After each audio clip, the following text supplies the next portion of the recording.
এই 3 বছর হলো স্বাধীনতা পেয়েছি, যতটুকু দরকার চেষ্টা একটু ঠিক করা হয় নাই, এমনকি নিজের চেষ্টা করেও জোগাড় করে এদিক দিক থেকে কাজ আরম্ভ করা হয়েছে। তোমরা জানো না, তোমরা ছোট ছিলা, স্কুলে পড়তা, বা তোমরা বাচ্চা ছিলা, পাকিস্তানিরা দুনিয়াকে বুঝাইছিল যে বাঙালিরা নাকি যুদ্ধ করতে জানে না, এবং সেই জন্যই তারা বাঙালিতে সৈন্যবাহিনীতে নিত না। আমার মনে আছে বহু আগে আইয়ুব খান যখন কমান্ডার ইন চিফ ছিলেন, তিনি গোপনে সার্কুলার দিয়েছিলেন যে বাঙালিদের 2% বেশি নেওয়া যেন না হয়।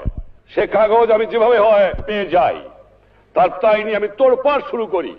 যদিও সেই হুকুম তারা উদ্ধ করেন, কিন্তু চলে বলে কৌশলে বাঙালিদের দাবিয়ে রেখেছিল। বাঙালিরা সামরিক বাহিনীতে যোগদান করতে পারে না, বাঙালিরা কাপুরুষ, বাঙালিরা যুদ্ধ করতে জানে না।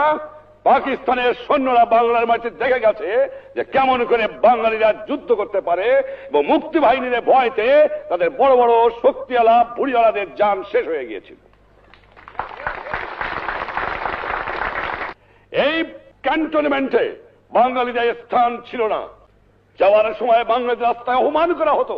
আমার নিজের জানা আছে, যখন আমি এইখান থেকে কোন সময় গাড়ি নিয়ে বাস করেছি, সমস্ত শরীর আমার জ্বলে উঠত।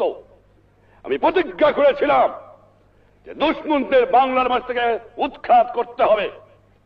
অনেক ব্যথা, অনেক দ্বন্দ্ব, অনেক জুলুম, অনেক মামলার আসামি, অনেক কারাগারে নির্যাতন আমি শুধু নয়, হাজার হাজার কর্মী সহ্য করে বাংলার মাটিকে মুক্ত করার জন্য সংগ্রাম করেছে।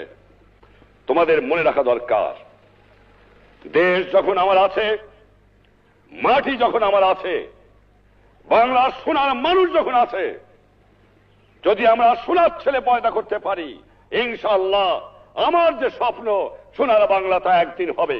আমি দেখে না যাওয়ার পারি, কিন্তু ইনশাআল্লাহ হবে।